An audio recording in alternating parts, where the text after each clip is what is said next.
राहुल उद्या उच्च शिक्षणासाठी IIT गांधीनगरला जाईल. त्याचं लहानपणापासूनचं स्वप्नच होतं IIT करण्याचं. त्यासाठी अथक परिश्रमसुद्धा घेतले होते त्याने आणि त्याच्या इतके किंबहुना जरा जास्तीच त्याच्या आई स्नेहाने पण घेतलेले होते. राहुलचे 10वीचे मार्क बघून या दोघांनाही तिथली स्वप्न पडू लागली. आता दोघांची स्वप्न वेगवेगळी होती बरं का. राहुलला त्याचं IITचं स्वप्न पूर्ण करायचं होतं, तर स्नेहाला आता राहुल आपल्यापासून दूर जाणार आणि मी एकटी पडणार या भावनेचं होतं. आता आम्ही दोघेही उच्च शिक्षित आणि गलिरठ्ठ पगारदार आहोत. पुण्यात आमचा भव्य बंगला आहे, पण त्यात राहणारे आम्ही इन मीन 3 जण. तेव्हा राहुल जायचा म्हणल्यावर स्नेहाच्या पोटात धस्स होणे, चलबिचल होणे, खड्डा पडणे असे प्रकार चालू झालेले होते. खरं पाहता मला पण ते सगळे तसे होत होते, पण वडील आणि नवरा या 2 टोप्या घालून वावरताना मला माझ्यातल्या बाबाला आवर हा घालावाच लागे आणि कायम स्नेहाला सांभाळून घ्यावे लागे. राहुलची 11वी आणि 12वीची वर्ष कशी भुर्क निघून गेली समजलेच नाही, पण त्यात स्नेहाची फारच धावपळ होत असे. माझ्यासारख्या परदेशवाऱ्यांमुळे माझी मुख्यत्वे या गडबड गोंधळात बघ्याची भूमिका असायची. राहुलचे सकाळी 6 पासूनचे क्लासेस, कॉलेज, फुटबॉल यांच्या वेळा स्नेहा ऑफिस सांभाळून एका सूत्रधाराप्रमाणे सांभाळत होती. राहुलला पौष्टिक आणि घरातले खायला मिळावे यासाठी सतत आग्रही असायची, पण इतकं असूनसुद्धा फक्त घरातलेच खाल्ले असते तर तो राहुल कुठला. बरोबर तिची नजर चुकवून काहीतरी बाहेरचं खाऊन यायचा आणि त्याचा राग माझ्यावर निघायचा की मी काहीही वळण लावलेलं नाही आहे, चालायचेच. राहुल जायच्या आधी 15 दिवस हिने सुट्टी टाकलेली होती आणि त्याची जायची खरेदी करणे, लाडू चिवडा भरून देणे, बॅग भरणे यासाठी प्लॅनिंग केलेलं होतं जोरदार. पण राहुलने खूपशी खरेदी ऑनलाईन केली आणि हिचा हिरमोड झाला. शेवटी तुझं नाही माझं नाही करत दोघेजण सणासुदीला घालतात तो जब्बा पायजमा घेऊन आले तेव्हा कुठे स्नेहाला बरं वाटलं. राहुल आणि त्याचे बरेचसे मित्र असे शिक्षणासाठी कुठे कुठे जाणार होते, त्यामुळे सर्वजण भेटून घेत होते, गावाला गेले, पार्टी करत होते. एकंदर त्यांची भरपूर मजा चाललेली होती. आता इथे राहुल बाहेर गेला की स्नेहा इतकुसा चेहरा करून बसायची. मला एकदा म्हणाली, या मुलाला माझी काळजीच नाही आहे. सकाळपासून 3 वेळा येऊन फक्त फ्रेश होऊन कपडे बदलून गेलाय. वापरलेल्या कपड्यांचे बोळे आणि ओले टॉवेल जसेच्या तसे असतील बघा खोलीत त्याच्या. एकदा जाऊन बघा तुम्ही. जगाला भेटतोय, जुने जुने मित्र हुडकून त्यांना भेटतोय. माझ्याबरोबर कधी वेळ घालणार आहे तो? मी कोणीच नाही आहे का त्याची? जन्माला घातलं की झालं का आईचं काम? की नुसते डबाभर लाडू आणि उपमे पोहे खायला करून घातले की आईचं कर्तव्य संपलं? ते काही नाही. मी त्याला सांगणार आहे, काय IITला वगैरे जाऊ नकोस. इथे पुण्यातले कॉलेजेस काय ओस पडलीत की काय? इथे पुण्यात असेल तर डोळ्यासमोर तरी राहील. त्या गांधीनगरला कशाला जायचं तडफडायला? आता माझा आवाज चांगलाच चढला.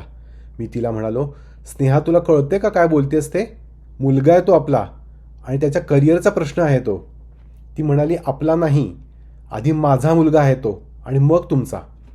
आता IIT करेल, मग दुसऱ्या गावात नाही तर परदेशात नोकरीसाठी जाईल आणि मग करेल कोणत्या तरी मॅडमची लग्न. आजकालच्या मुली म्हणे लग्नाआधी मुलांना अटच घालतात की सासू सासऱ्यांना वृद्धाश्रमात ठेवणार असलास तरच लग्न करेन तुझ्याशी. अशी भेटूच दे कोणी त्याला. नाही तिचं तंगडं मोडून राहुलच्या हातात दिलं तर नाव बदलीन मी. राहुल एकदम भोळा आहे माझा, काही कळत नाही त्याला. मी म्हणालो, अगं काय वेड लागलं का काय तुला? कुठली गोष्ट कुठे नेतेस तू?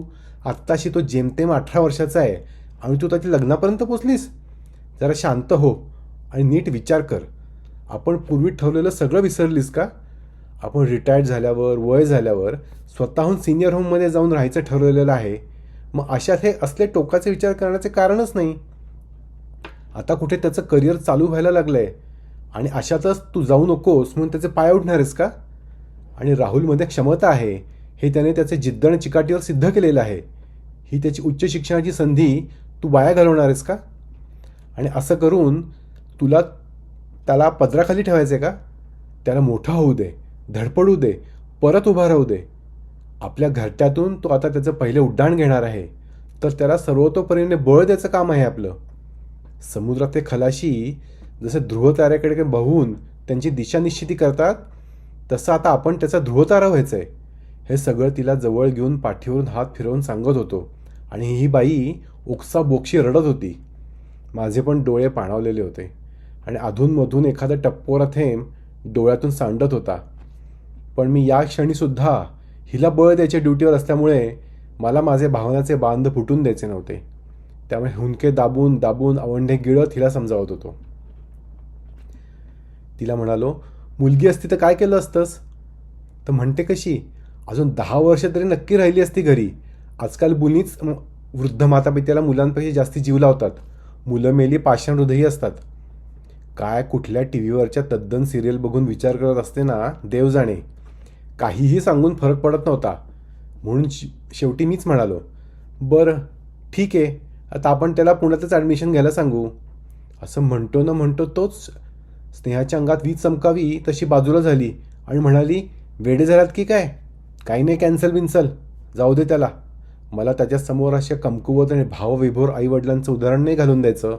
असं म्हणून डोळे पुसले, केस नीट केले आणि म्हणाली, आत्ताच्या आत्ता राहुलला फोन करते आणि विचारते काय हवंय जेवायला, की सगळ्यांनी आज बाहेर जायचं आहे.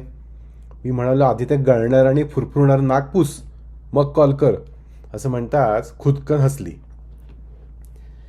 राहुल जायच्या आधी हा प्रसंग एकदा घडणार होता, तो आज घडून गेलेला होता.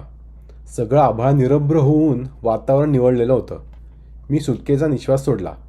पण त्यातल्या त्यात एक बरं म्हणायचं की आम्हाला दोघांना रिटायर व्हायला अजून 10 वर्ष तरी आहेत.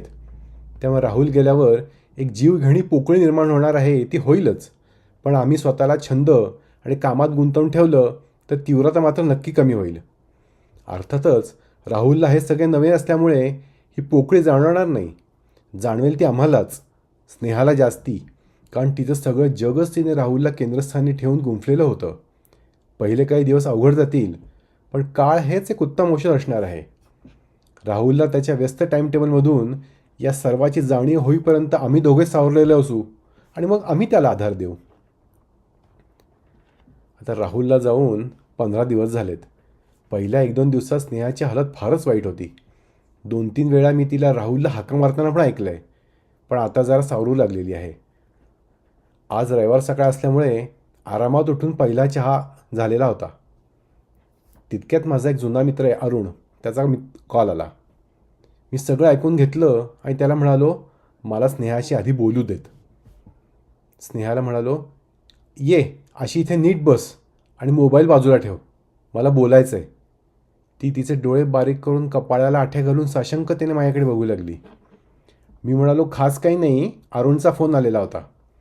अरुणचं नाव ऐकताच लगेच म्हणाली, अजिबात गोव्याला बिवायला जायचं नाही आहे मित्रांसोबत, जाच तुम्ही, मी पण जाईन मैत्रिणींसोबत दुबई शॉपिंगला.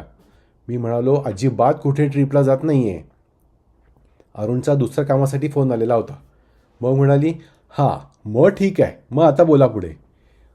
मग तिला म्हणलं मंडळ आभारी आहे वगैरे असं म्हणताच म्हणाली, पुढचं सांगतोयस का जाऊ स्वयंपाकघरात? मी म्हणालो, ओके ओके सांगतो, बस शांत. अगं तो विचारत होता की त्याच्या एका मित्राच्या मुलीला. असं सांगताच म्हणाली, इश्श लहान आहे अजून राहुल.